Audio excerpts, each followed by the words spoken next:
Sikap meditasi, kita akan bersama-sama menerima nasihat Sang Buddha, pejangan Sang Buddha tentang bagaimana seorang anak harus membalas kebaikan, harus ingat kepada kebaikan-kebaikan orang tua yang pernah diberikan untuk membesarkan, merawat anak-anaknya.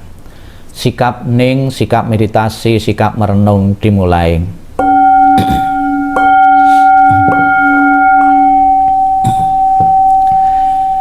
Inilah yang disabdakan oleh Sang Buddha. Wahai siswa-siswa Buddha, bila engkau ingin membalas kebaikan orang tuamu, tulislah khotbah ini untuk mereka. Kumandangkanlah khotbah ini untuk mereka. Bertobatlah atas pelanggaran-pelanggaran dan kesalahan-kesalahan mereka. Untuk kepentingan orang tua, berikanlah persembahan kepada Sang Triratna, Buddha, Dharma, dan Sangha.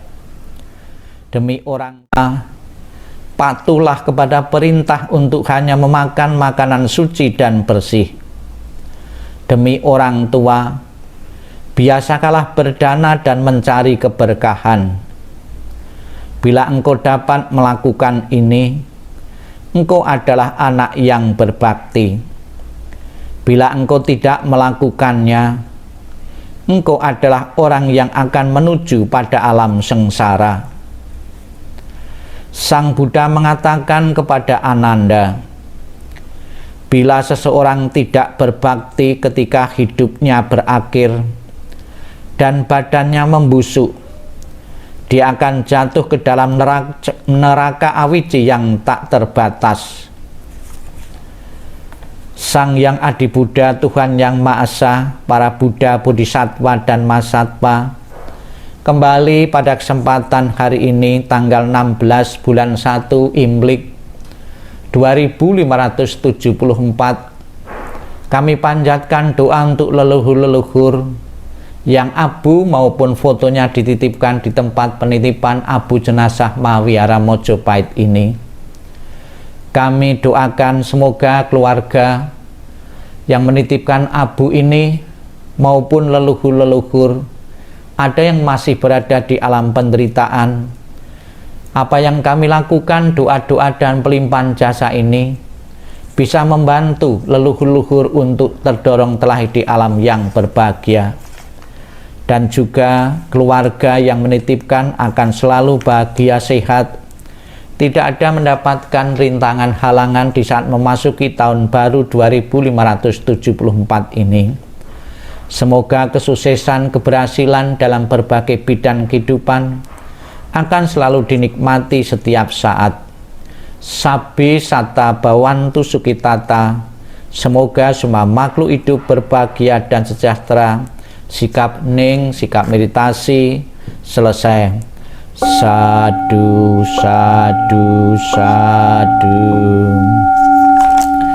Keluarga yang saya hormati dimanapun Bapak Ibu berada, sudah menjadi tradisi atau rutinitas di Mahawihara Mojopahit ini, di tempat abu jenazah ini, diadakan doa-doa setiap tanggal 1 dan tanggal 15.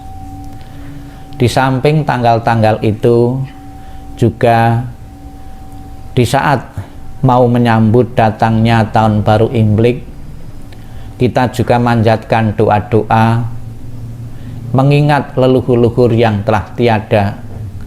Mungkin ada leluhur-leluhur yang masih perlu bantuan dari yang hidup ini, maka yang hidup melakukan pelimpahan jasa, membantu dalam bentuk doa-doa dan persajian-persajian makanan-makanan yang terpilih.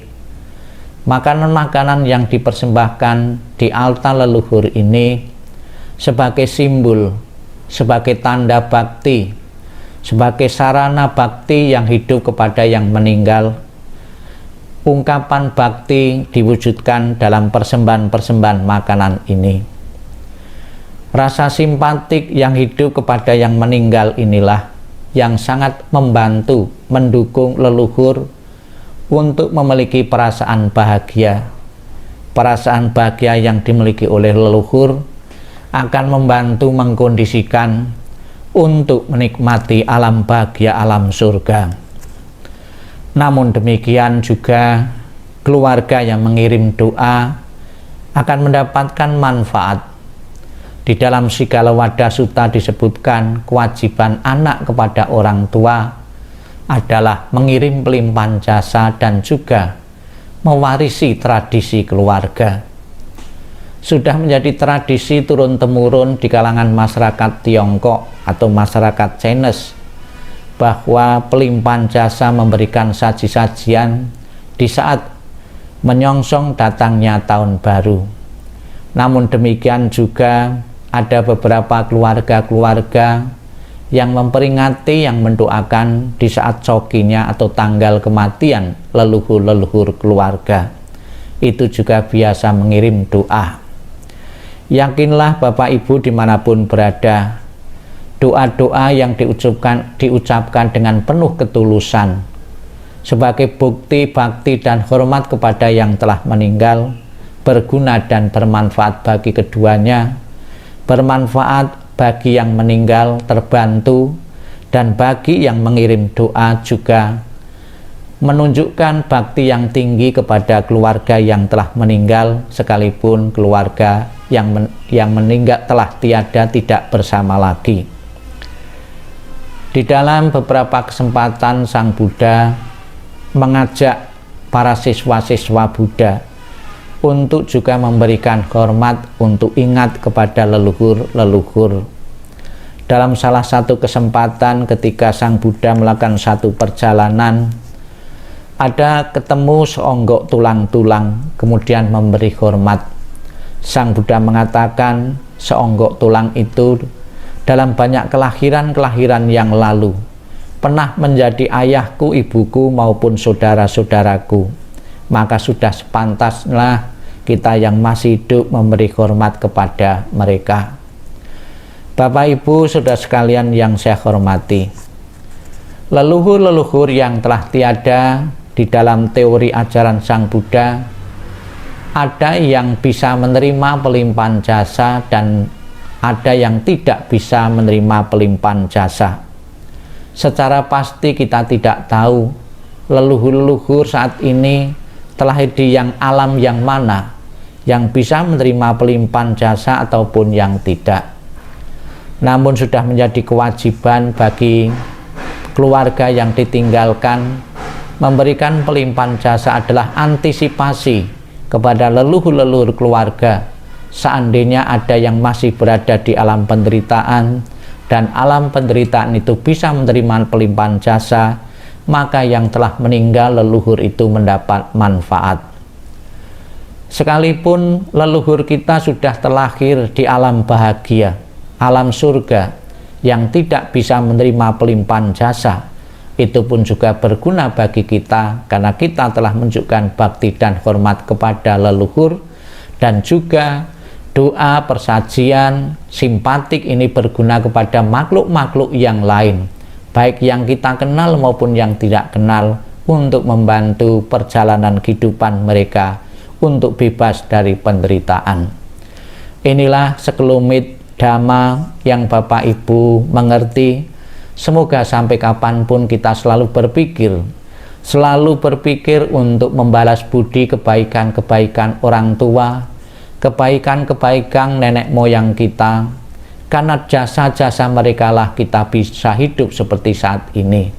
Semoga pelimpahan jasa ini benar-benar berguna dan bermanfaat bagi leluhur-leluhur yang telah tiada. Sadu, sadu, sadu.